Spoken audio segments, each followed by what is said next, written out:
Allô les amis. Ce mois-ci, M-5 avant le départ en tour du monde. On a calé ça à peu près fin juin, début juillet. Et donc, on est à 5 mois du départ.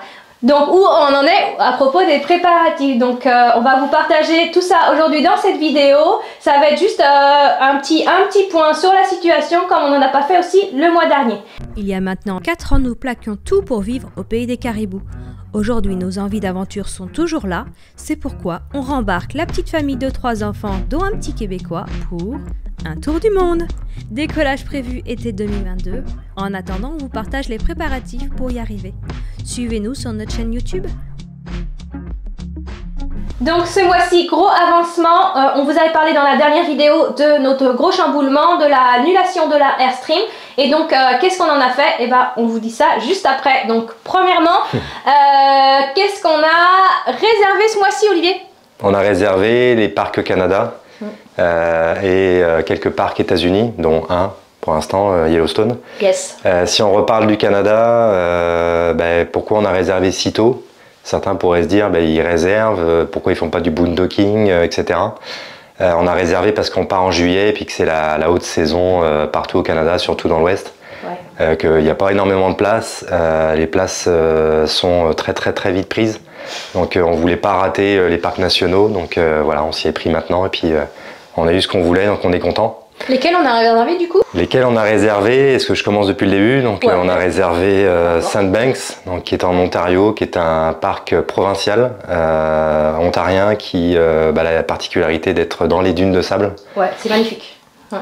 C'est super, on y avait déjà été. On a eu quelques péripéties par rapport à ça, on n'a pas réussi à dormir sur place à l'époque. Donc justement à ce propos, on a eu des petites galères pour réserver.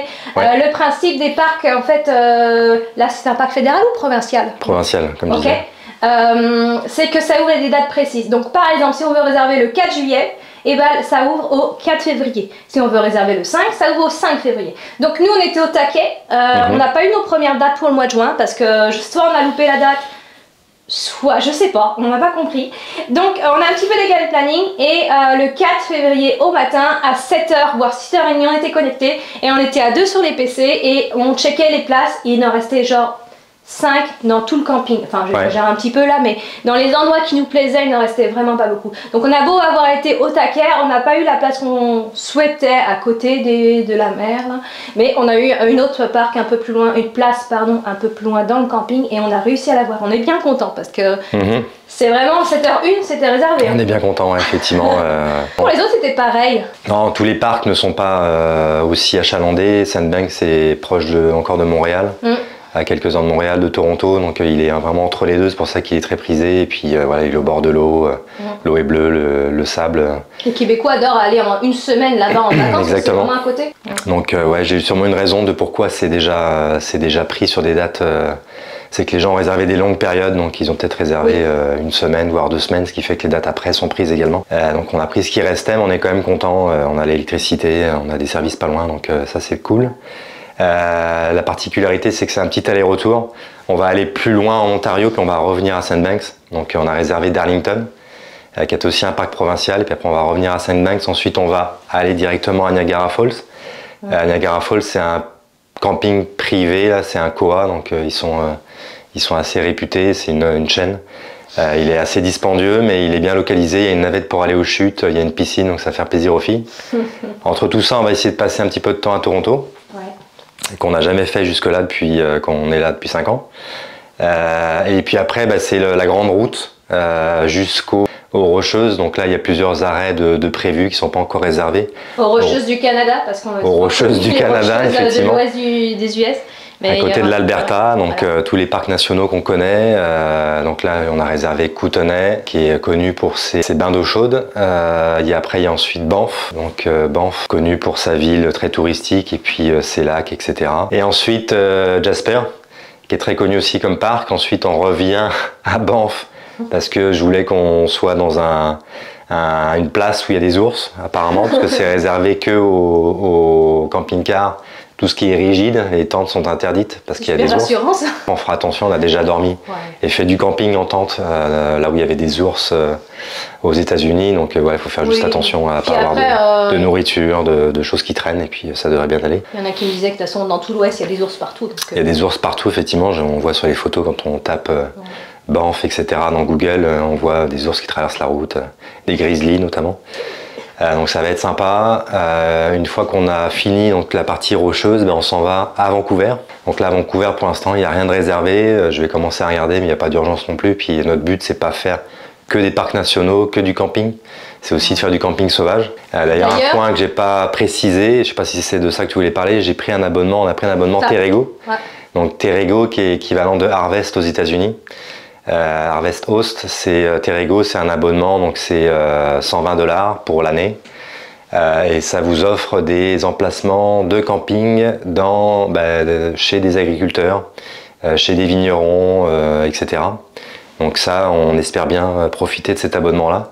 La place de camping est gratuite. Bon, en échange, il faut, si possible, consommer un petit peu sur place, acheter des produits locaux, c'est le but.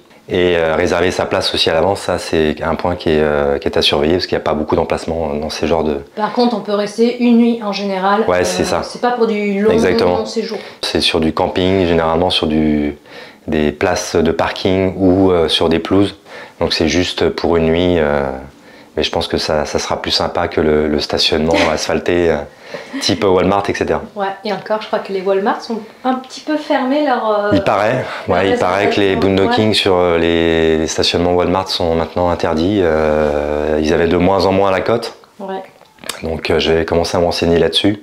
Après, il y a d'autres façons de voyager au Canada et aux États-Unis de manière gratuite. Oui, et puis je dirais que c'est pas sur ça qu'il faut compter de faire un voyage que sur des parkings de supermarchés. Non, vraiment pas. Non. C'est pas notre but en tout cas pour nous. Et le parti Canada, pour l'instant c'est ça. Voilà ce qu'on a réservé. Il y a d'autres places à réserver dans les jours qui viennent. Demain et après-demain d'ailleurs. Pour la péninsule de Bruce et le mont Reading. Ou Riding pour les puristes. États-Unis pour l'instant, celui dont on avait peur de ne pas avoir de place là. Donc qui n'est pas tout près de la frontière canadienne.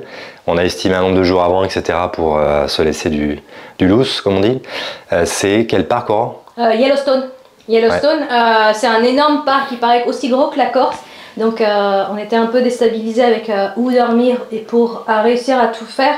On a essayé d'enseigner un petit peu sur les groupes et ils conseillaient à peu près 4 à 5 jours. Donc là on a pris une nuit en fait au début du parc, 2 nuits à l'intérieur et 2 nuits un petit peu au sud. Ouais. Ça permettra vraiment de profiter de ce parc et parce que une fois on avait fait Yosemite et puis on n'était vraiment pas resté assez longtemps et là vraiment le principe du voyage c'est de profiter de certaines places assez longtemps. Tout à fait.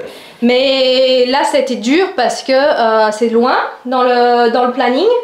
Et on a du mal aussi à estimer les temps qu'on va vouloir faire pour les grands trajets. Donc, c'est à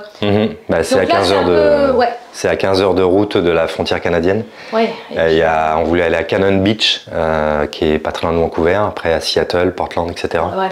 Donc il y a pas mal de kilomètres entre les deux, et puis on voulait prendre notre temps. Mais on va essayer quand même, on le sait que faut pas tout réserver d'avance, on va aussi se laisser du loose comme tu dis. Et essayer de voir juste sur les grandes parcs, on sait qu'on est en pleine période touristique, donc là il faut vraiment regarder. Peut-être à partir de septembre, on va se laisser un petit peu de battement dans les trajets et moins réservé. Autre dernier point, je pense, pour les réservations et pas des moindres, Noël. Ouais. Oui, Noël. Noël, loin pourtant, 2022. Ouais, Noël, c'est... Mais gros point quand même. Noël, on va le passer, mais malheureusement, on n'a pas pu avoir de place au camping de Disney World. Le seul camping en Floride qu'il y a dans le parc. Ouais. Malheureusement, il est pris. Ça fait quand même pas mal de jours, hein, vous me direz, entre maintenant et Noël. On avait regardé déjà en janvier, puis il n'y avait plus de place. Il faut réserver quasiment 1 an et demi à l'avance. Ouais. Pour espérer avoir une place. On le savait sans savoir, on l'a su après qu'il fallait vraiment s'y prendre tôt et puis on n'était pas prêt à réserver avant, on n'était pas encore dans cet état d'esprit. Effectivement, réserver à l'avance oui, mais pas trop longtemps. J'ai trouvé une alternative, c'est pas non plus le top du top, mais il n'y a pas 150 campings autour de Disney, on pourrait croire le contraire, mais c'est pas le cas. Donc j'ai réservé dans un Koa, encore une fois, qui est à quasiment au même prix que le camping à Disney, qui est à 15-20 minutes de route. Après, il y a beaucoup d'hôtels autour, mais imaginez Noël, voilà, j'ai vu des prix de 300 à 1000 $ la nuit. Donc c'est un petit peu hors budget s'il faut rajouter les entrées du parc. Donc voilà, ça c'est le plus gros des réservations. Pour info, juste rapidement, une entrée de parc, c'est par en période de Noël, c'est 140 $ par personne. Donc voilà, c'est pour une journée. Donc ça monte très vite. Un hôtel à 1000 $ la nuit, c'était juste pas possible pour nous. Non. Donc, si on commence comme ça, on n'a pas fini le budget. Exactement.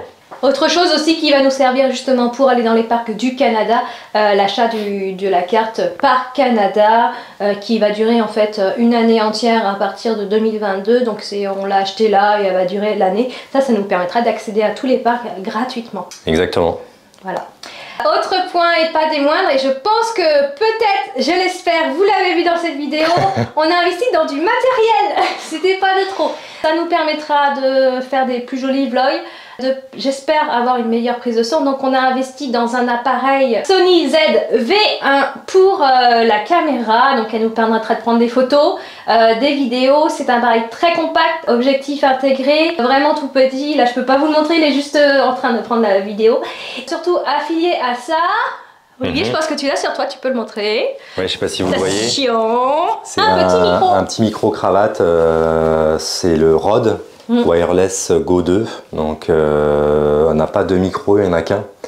Ça suffit, quand on parle comme ça tous les deux, on s'entend en tout cas j'espère largement, en tout cas oui je l'espère, on a fait des tests avant puis ça fonctionnait. Donc le Wireless Go qui était un micro qu'on peut aussi adapter à un micro lavalier pour être plus discret, mais pour l'instant ça nous correspondra amplement. Ouais. Donc il y a un moniteur ici, je sais pas si on dit un moniteur, et puis il y en a un qui est branché en fait un moniteur directement sur un émetteur, l'appareil photo sur moi et un récepteur branché, un petit truc là carré discret sur l'appareil photo. Voilà, donc ça c'est les gros investissements faits juste hier, donc tout nouveau tout beau. On sait pas si les réglages sont encore nickel, mais on va en tout cas travailler là-dessus. Il va nous rester 2-3 matériels comme un trépied, là il y en a un mais il n'est pas assez haut et assez de qualité, quelque chose de léger, transportable, parce qu'on commence vraiment à s'équiper, mais c'est bien beau, mais il faut le transporter après. Donc on a le drone, l'appareil photo, la GoPro, on a acheté une GoPro. Exact. La GoPro pour plutôt filmer en action. C'est la GoPro Hero 9, donc c'est l'avant-dernier modèle qui nous suffira amplement. Oui. Avec un certain nombre d'accessoires, puis j'ai rajouté un accessoire qui s'appelle GoPro Media, je crois, qui a un micro qui est rajouté au micro de base. Et puis on pourra aussi brancher éventuellement le micro Wireless Go de chez Rode sur la GoPro. Donc voilà, on sera équipé niveau son, puis j'espère que ça sera mieux que ce que c'était auparavant. Et le drone du coup ? Le drone, c'est le Mini 2 DJI, donc voilà, petit drone qui nous permet de voler sans permis, qui est très petit, puis qui fait des vidéos plutôt cool. Donc vous en avez vu sur la dernière vidéo, c'était avec lui. J'en ai mis quelques-unes. Donc voilà, beau. Ça prend pas de place, c'est beau. Il y a juste un bémol là-dessus, c'est le fait qu'il puisse pas nous suivre. Il n'y a pas de tracking, mais sinon c'est cool, ça marche bien. Voilà, on s'entraîner un peu plus aussi pour faire des choses plus pousses, mais c'est du matériel, ça demande de l'entraînement, mais on a du temps. Puis un dernier investissement, on a oublié. Ah, quoi ? Un gros investissement. On a changé le MacBook pour le montage là, parce que Aurore avait un MacBook qui était en ancienne génération de 2015 ou 2016. Et puis sachez que l'écran était pété, donc il y avait une bande noire sur la droite de l'écran. Donc Aurore a fait tous ses montages avec un 11 pouces là, donc voilà, là elle est bien équipée. Ça tourne plus vite. Moi qui suis dans le design, quand je faisais des petits montages là-dessus, c'était un peu compliqué. Nous reste encore à trouver un bon logiciel de montage, parce que nous avions Wondershare Filmora X, le dernier, que j'en avais juste financé sur un an, là, payé l'abonnement pour un an. J'en suis pas satisfaite. Ça manque un peu d'évolution et du côté ludique. Donc prochain investissement, un logiciel de montage. Donc je suis en train encore de regarder ceux qui sont plus intéressants. Et dernier point, et pas des moindres, notre moyen de locomotion. Donc vous l'aviez suivi dans la dernière vidéo, l'Airstream est tombé à l'eau. On va pas revenir sur le sujet, mais donc on devait trouver un VR. On s'était rabattu sur un VR 24 pieds Et là, on a commencé les recherches après Noël. On avait un peu plus de sens ces derniers temps. Et tant mieux de s'y mettre dès maintenant, dès le mois de janvier, parce que les VR sont très très courus et ça part à une vitesse folle.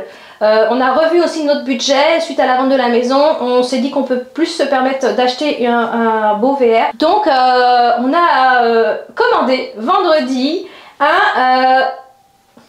c'est quoi? Un Sunseeker Forest River de 24 pieds, 23,50 LE, quelque chose comme ça, là, bref. Ouais. Avec une extension au niveau de la dinette, donc du salon, et seulement à cet endroit-là. C'est un 2022 neuf. Stock. Beaucoup de bol. Petite anecdote par rapport à ça. Ouais. Il n'y avait pas de panneau, il n'y avait rien, ni vendu, ni démo, ni quoi que ce soit. Et puis arrivé sur l'ordinateur du vendeur, il constate que ce modèle-là était un modèle de démonstration. Ce qui fait que normalement, il n'est pas censé le vendre. Non. Il en avait un autre, mais il ne m'intéressait pas avec un autre moteur Chevrolet. Moi, je voulais un moteur Ford. Donc voilà, on a réussi à l'avoir. Et normalement, on l'aura quand, Aurore ? Mi-mars. Ouais. Mi-mars, plus précisément vers le 17, on n'avait pas trop le choix de la date. Donc on va l'avoir en plein hiver. Va falloir trouver un petit stockage en attendant. Ou alors l'avoir devant la maison. C'est moi mon truc. Moi je suis pas trop d'accord. Bref. Et donc voilà, mi-mars, on croise les doigts. C'est comme l'Airstream. Maintenant on est devenu un petit peu superstitieux. Ouais. Mais il est là. Il est sur le parking du vendeur. On l'a pris d'ailleurs chez... Cité Caravane. Voilà. Et donc c'est pas très loin, on aura tout ça mi-mars. Donc on a hâte de vous partager ça, de faire un VR tour, je sais pas si on dit comme ça. Ouais. Le nôtre cette fois, hein, pas ceux en expo. Et ça va être un gros step déjà dans le parcours. Donc là on a fait le bilan de ce qu'on avait fait, et puis bah, ça s'est pas mal accéléré là, ces dernières semaines, on a bien avancé, on est content. Il reste encore pas mal de choses à faire, il n'y a pas non plus d'urgence, mais c'est dans les prochains mois la to-do list qu'on a, bah, c'est les assurances, donc naturellement l'assurance du VR. Avant de le prendre, il faudra qu'on ait une assurance. L'assurance voyage pour nous 5, ça c'est un point très important qu'il faut faire. C'est primordial d'avoir une assurance en voyage. Donc on va essayer de magasiner la moins chère et la plus avantageuse pour tout le monde. Ensuite, un petit peu de matériel quand même. Le forfait téléphonique, internet. S'assurer qu'on ait du réseau et de la data aux États-Unis notamment, puis ailleurs dans le monde. Et donc oui, il y a un truc qu'on a oublié au niveau matériel, pendant qu'on parlait du VR, là, on aimerait avoir votre avis en commentaire, laissez-nous un petit commentaire, savoir si c'est intéressant ou pas pertinent de venir avec des vélos, que ce soit pour les enfants ou pour nous, plus un chariot pour Archie ou un siège derrière, bref, est-ce que c'est utile de venir avec des vélos pendant 6 mois au Canada, aux États-Unis, ou si ça va être une plaie et puis qu'on va pas s'en servir et puis que voilà, on va en avoir marre de les avoir derrière. Ou Donc les abîmer, ou de les abîmer ou de se les faire voler, etc. Donc si c'est pertinent et puis si vous avez vécu ça, laissez-nous un petit commentaire, ça nous intéresse. Autre chose qui va nous rester à faire. D'un point de vue visa aussi, il faut qu'on renouvelle l'ESTA pour les États-Unis. Oui. On est arrivé à échéance, il faut qu'on le renouvelle pour l'ESTA. On a quelques papiers administratifs aussi à faire pour nous au niveau des filles, au niveau de leur fiche visiteur. Et puis il faut qu'on se fasse des visas de touristes. Nous aussi, oui. Nous aussi, parce qu'on ne passera pas à la frontière canadienne vu qu'on y est déjà. Donc il faut qu'on se fasse un visa de touriste, ça c'est important et prochaine chose à faire. D'un point de vue déménagement, est-ce qu'on en parle? Ouais, déménagement, faut qu'on réserve ce qu'on appelle un pod, ouais, ça c'est une marque, mais une boîte qu'on met devant la maison, qu'on charge de nos affaires et puis qui ensuite est stockée dans un entrepôt. Donc c'est beaucoup moins cher qu'une location de garage ou d'un truc où on peut y aller quand on veut, c'est très cher ces systèmes-là. Là, on va stocker une boîte ou plusieurs boîtes même dans un hangar, on ne pourra pas y accéder. Donc voilà, à 5 mois du départ, le bilan de tout ce qui s'est écoulé. En attendant, vous pouvez nous suivre sur les réseaux sociaux, sur Instagram, je vais vous mettre le petit lien ici, ou sur Facebook, c'est pareil. On vous dit à la prochaine vidéo et n'hésitez pas à liker. Bye bye. Bye.